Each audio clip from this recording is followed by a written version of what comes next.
Saudara Jokowi kan menyatakan bahwa dia merasa dihina sehina-hinanya dan direndahkan saudaranya. Tapi pada saat mediasi dia tidak datang. Malah dapat kabar dia mau melayani wawancara media di rumahnya begitu loh. Malah bertemu dengan seseorang. Dengan seseorang. Artinya kan dia justru yang menghinakan pengadilan. Nah, sementara yang paling penting adalah soal foto, soal wajahnya kok nggak mirip, soal spesimen tanda tangan, soal nama, soal skripsi ya yang lembar pengesahannya kosong, itu sampai hari ini nggak pernah bisa dijawab. Makanya klien kami itu justru malah memastikan ijazah itu memang bukan milik Jokowi, memang nggak ada yang atas nama Joko Widodo yang hari ini menjadi presiden. Itu yang membuat dia tetap kekeh gitu loh. Dan ini nanti akan dibuktikan di pengadilan. Makanya sebenarnya kita menunggu kapan sih itu barang dikeluarin gitu loh.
Oke, silakan. Ya, saya lanjutkan. Jadi saya mau tegaskan perkara ini bukan perkara Roy Suryo dan kawan-kawan. Ini perkara milik publik, milik seluruh rakyat yang ingin kepastian jawaban ijazah itu apakah asli atau palsu. Itu seluruh rakyat. Karena itu kalau nanti mekanisme proses pidana itu hanya untuk membuktikan ada pencemaran, ada fitnah untuk menghukum orang, tapi tanpa ada kepastian tentang ijazahnya. Mohon maaf, ini Pak Polisi ya hanya menghabiskan energi, bukan sedang menegakkan hukum, tapi hanya sedang melindungi wibawa saudara Joko Widodo, tapi pada saat yang sama merendahkan marwah dan wibawa seluruh bangsa Indonesia, seluruh rakyat yang sampai hari ini ingin kepastian tentang ijazah saudara Joko Widodo. Ada satu tambahan yang menarik menurut saya, ini perlu diketahui rakyat. Saudara Jokowi kan menyatakan bahwa dia merasa dihina sehina-hinanya dan direndahkan saudaranya. Tapi pada saat mediasi dia tidak datang. Malah dapat kabar dia mau melayani wawancara media di rumahnya begitu loh. Malah bertemu dengan seseorang. Dengan seseorang. Artinya kan dia justru yang menghinakan pengadilan. Menghinakan pengadilan sehina-hinanya. Kenapa? Harusnya kalaupun dia tidak hadir, dia tidak menunjukkan tidak ada aktivitas yang penting. Apakah dia sedang ada di luar negeri sehingga itu menjadi excuse dia tidak bisa datang ke pengadilan. Ini kan sama aja ngencingi lembaga peradilan gitu. Itu menghina sehina-hinanya pengadilan. Memang benar menunjukkan ijazah itu adalah permintaan penggugat ya ini Pak Taufik dan kawan-kawan ya. Tapi itu kan atas perintah pengadilan karena forumnya adalah forum pengadilan dan sebenarnya kalau dalam mediasi itu ijazah asli itu ditunjukkan, Pak Taufik juga mau berhenti gitu loh, nggak sampai ke pokok perkara. Ini yang menjadi aneh buat kita gitu loh. Ditunjukkan dan itu memang original. Lah iya gitu loh, aneh. Nah sekarang belum sampai lah kepada pembuktian apa itu original atau tidak. Ditunjukkan saja enggak. Ke penyidik juga hanya narasi, kita tidak tahu apakah benar atau tidak. Ke kuasa hukum juga hanya narasi, kita juga tidak tahu. Ke media juga hanya media, tidak boleh difoto gitu loh. Padahal kalau boleh didokumentasikan kan bisa kita kaitkan dengan apa yang hari ini beredar. Kalau ternyata berbeda, oh ya sudah, berarti Roy Suryo salah, berarti Rismon salah, ya sudah. Klien kami itu juga mau seleh loh. Kalau orang Jawa itu kalau salah seleh, mau mengatakan salah ya sudah akhiri. Begitu. Kan kenapa sampai hari ini masih ramai? Karena nggak ada bantahan terhadap analisa yang disampaikan oleh klien-klien kami. Bantahannya ada, tapi bukti tandingannya nggak ada. Enggak, kalau menurut saya bantahannya narasi, Bang. Misalnya. Oh iya. Bukan maksudnya bantahan yang seimbang ya. Yang nggak ada. Misalnya. Yang equal. Nggak equal. Misalnya begini bantahannya, loh. Anda sudah melihat ijazah aslinya nggak? Berani mengatakan itu palsu. Itu kan bukan bantahan. Iya. Sementara yang menyatakan asli pun belum pernah atau tidak pernah melihat ijazah aslinya. Bagaimana Anda menyatakan ijazah itu asli? Anda pun belum pernah melihat ijazah itu gitu loh. Jadi nggak equal gitu loh. Nah, sementara yang paling penting adalah soal foto, soal wajahnya kok nggak mirip, soal spesimen tanda tangan, soal nama, soal skripsi ya yang lembar pengesahannya kosong. Itu sampai hari ini nggak pernah bisa dijawab. Gitu. Malah dijawabnya adalah itu salinan yang aslinya ada di tempat di Ada coret-coret begitu ya, yang kemudian netizen rame mengolah itu. Ya, tapi begini, kita jadi akhirnya mungkin ditambahkan Pak Dedi ya, kita akhirnya berspekulasi ya, berspekulasi ini begini, ada dua arus utama. Arus utama yang mengatakan bahwa Pak Jokowi itu ada aslinya semua. Cuma dia manfaatkan ini untuk panggung. Sebagai orang yang barangkali sudah menepi dari kekuasaan, dia pengen tetap on top pemberitaan tentang dirinya. Ada yang mengatakan begitu. Tapi ada juga spekulasi yang mengatakan bahwa ini nggak ada yang ijazahnya atau skripsinya itu, karena itu dia muter-muter. Karena kalau kita bicara mengenai yang namanya goodwill, niat baik itu kan hanya bisa dilakukan oleh orang yang nggak bermasalah. Kalau orangnya bermasalah, ijazahnya nggak ada, ya, atau misalnya ijazahnya palsu, ya yang Anda harapkan dengan lurus itu yang nggak akan pernah terjadi. Mau nunjukkan ijazah, silakan di forensik, it is easy, mudah sekali. Nah, silakan Pak Dedi, dari dua arus utama itu apa yang Anda pikirkan? Saya pikir begini, ini masalah ijazah ini simpel aja. Kalau itu bisa Anda beginiin, kalau nggak nyaman. Nggak, maksudnya bisa Anda digeser ke belakang. Nah, itu. Itu simpel aja sebenarnya Bang. Bagi saya, kalau saya nih, ada orang mengatakan, lu ijazah lu palsu. Ya tinggal saya bawa nih ijazah gua, lu tinggal lu cek, nanti lu bawa kalau perlu lu bawa ke universitas gua, selesai. Iya kan? Gak perlu panggil pengacara yang lain untuk menyampaikan bahwa ini. Sudahlah, kita kembali aja logika aja lah Bang. Kalau kita punya sesuatu yang benar, itu kita nggak akan ragu untuk menunjukkan. Itu aja. Prinsipnya simpel aja sebenarnya.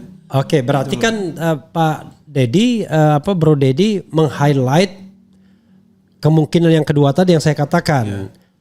Barangnya tidak ada, oke. Maka yang dilakukan oleh Jokowi adalah ya delaying time, ya kan? Delay terus dia. Atau dia muter-muter dan lain sebagainya. Kalau Bro Hozinudin gimana? Kan begini Bang, saya juga mau mengklarifikasi. Common sense ya. Saya mengklarifikasi common sense ya. Kita yang punya narak, apa ada sih di antara kita ingin dikenal, bahkan terkenal, tapi terkenal jelek? Ya. Artinya naif juga kalau orang ingin eksis di ruang publik tapi dengan legacy sebagai orang yang berijazah palsu gitu. Artinya kalau ada orang mengatakan, yang kedua ini mengatakan ada ijazah aslinya tapi sengaja dia simpan biar pembicaraannya terus menerus. Iya, artinya kan harus yang pertama tadi saya katakan. Artinya kan dia dinarasikan kan berarti berijazah palsu gitu loh. Kalau orang tadi sekedar ingin terkenal, ya bisa kalau tujuan itu. Tapi kan tidak ada satupun tokoh dikenal dengan legasi yang buruk. Nah menurut saya, Saudara Jokowi sampai buat laporan polisi itu kan karena tidak ingin ini terus bergulir dan menjadi legasi buruk. Tapi dia tidak membendung dengan cara yang tepat. Nah itulah yang kemudian kita menduga-duga, jangan-jangan barang ini memang nggak ada, barang ini memang palsu, maka dia muter-muter, nggak bisa sampai ke muara persoalan karena memang tidak ada gitu loh. Jadi ketika ada beberapa kali yang mengatakan jangan masuk jebakan, jangan ikut ngurusi itu kan nguntungin Jokowi, dia kan jadi pusat perbincangan. Pusat perbincangan seperti apa begitu loh. Kalau pusat perbincangan itu menjadi positif, dia merakyat, dia baik. Nah, memang itu kan akan menguntungkan dia, kita cuman buang-buang waktu. Ini kan enggak. Dan sekali lagi ini persoalannya bukan pada soal apakah ini akan menjadi pusat perbincangan atau tidak. Ini persoalan tentang bagian dari legasi kita berbangsa, punya sejarah, punya presiden yang bernama Joko Widodo, dan dia saat mau jadi presiden harus memenuhi syarat, dan salah satu syaratnya di pasal 169 Undang-Undang Nomor 7 Tahun 2017 itu adalah memiliki ijazah SMA atau sederajat setidaknya. Nah, kalau persoalan ijazah yang dimasukkan itu ya cacat formil, kan berarti dia tidak sah, terlepas apa yang sudah terjadi, oke terjadi. Tapi kan ada masa depan yang bisa kita antisipasi, misalkan fasilitas dia hari ini apa harus kita harus kita anulir, termasuk norma pemalsuan dokumen itu masih menjadi norma kejahatan, kecuali hari ini negara kita menyatakan memalsukan dokumen itu perbuatan mulia, tidak ada atau tercelanya. Perbuatan yang mubah. Ya, paling tidak mubah lah, nggak ada sanksi pidananya. Ya, nggak penting kita ngurusi lah. Ini kan kejahatan. Kalau kejahatan ini dibiarkan, mohon maaf nanti bangsa kita nggak punya insentif untuk mendidik anak kita untuk bersekolah, punya jenjang karir, ijazah dan seterusnya. Lalu muncul ada Gium atau Pameo ya yang sering beredar, ngapain capek-capek sekolah ijazah tinggi, ijazah palsu pun bisa jadi presiden kan? Kan ini kan membuat apa ya? Semacam tidak ada merusak insentif orang untuk belajar. Nggak ada kemudian keinginan orang belajar mendapatkan predikat tertentu. Kenapa? Karena ijazah palsu pun bisa jadi presiden. Ini kan nggak boleh. Begitu Bang. Oke, memang ini juga orang selalu bertanya ya. Jadi sebenarnya dari dua arus itu ya memang seperti Bro katakan, arus yang mengatakan Jokowi ingin on top itu terlalu spekulatif juga ya sebenarnya kan. Karena dengan spekulasi bahwa masa sih orang pengen terkenal tetapi dalam arus kontroversi yang negatif. Ya gitu betul. Oke, jadi kesimpulannya apa? Anda yakin? Kalau saya tidak bicara keyakinan kan, kalau hukum itu bicara pembuktian dan bukti-bukti dan analisa yang sampai kepada kami dari klien kami itu menurut kami ya sampai pada kesimpulan yang bisa dikatakan ijazah itu palsu. Nah, memang kalau kita bicara tentang kesimpulan yang punya nilai hukum tentu putusan pengadilan, maka inilah yang sebenarnya harus diuji di pengadilan. Nah, hanya memang kalau ingin membuktikan memang ada forum yang sifatnya pengadilan, ada juga forum non peradilan. Kalau tadi ada ijazahnya dengan memberikan ya kepada masyarakat kan selesai, gak perlu capek-capek gitu loh. Yang tapi sampai tadi hari yang Anda katakan tuh subjek to bahwa yang dianggap palsu itu adalah yang diedarkan oleh kader PSI. Ya betul, dengan batasan itu gitu. Tapi begini sederhana saja Bang, kalau bukan itu kan orang langsung akan berpikir ya kalau bukan langsung itu pasti bantah. langsung bantah, langsung kasih tahu ini loh punyaku gitu loh. Itu makanya klien kami itu justru malah memastikan ijazah itu memang bukan milik Jokowi, memang nggak ada yang atas nama Joko Widodo yang hari ini menjadi presiden. Itu yang membuat dia tetap kekeh gitu loh. Dan ini nanti akan dibuktikan di pengadilan gitu loh. Makanya sebenarnya kita menunggu kapan sih itu barang dikeluarin gitu loh. Ada logika yang menurut saya juga perlu dikritisi ya, logika dari orang-orang yang merasa satu angkatan dengan Jokowi, yang mengatakan ini jasa kami sama kan. Kalau misalnya ini kan nggak sama persis. Tapi kalau ijazah ini dinyatakan palsu, berarti semua ijazah kami palsu. Saya ada jawabannya, tapi saya tidak ingin mendikte Anda. Pendapat Anda gimana? Kalau saya sederhana Bang. Nah itu yang kemudian kemarin kami tekankan dalam proses pembuktian perkara ini. Kita bicara tentang pemalsuan. Ijazah palsu.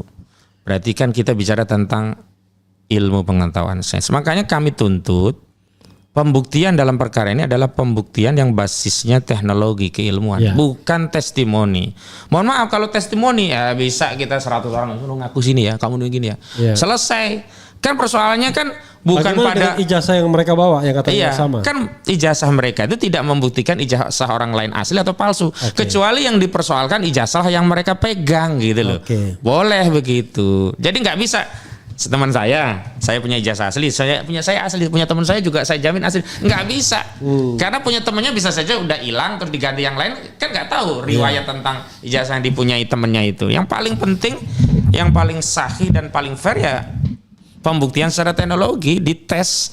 Makanya kita sebut dengan audit forensik terhadap ijazah itu, selesai. Pak Deddy bisa ditambahkan soal yang logika yang saya katakan tadi, yang ini nih sama persis. Kalau kami dianggap palsu Pak Jokowi, ya kami juga dianggap palsu dong puluhan orang itu. Gimana?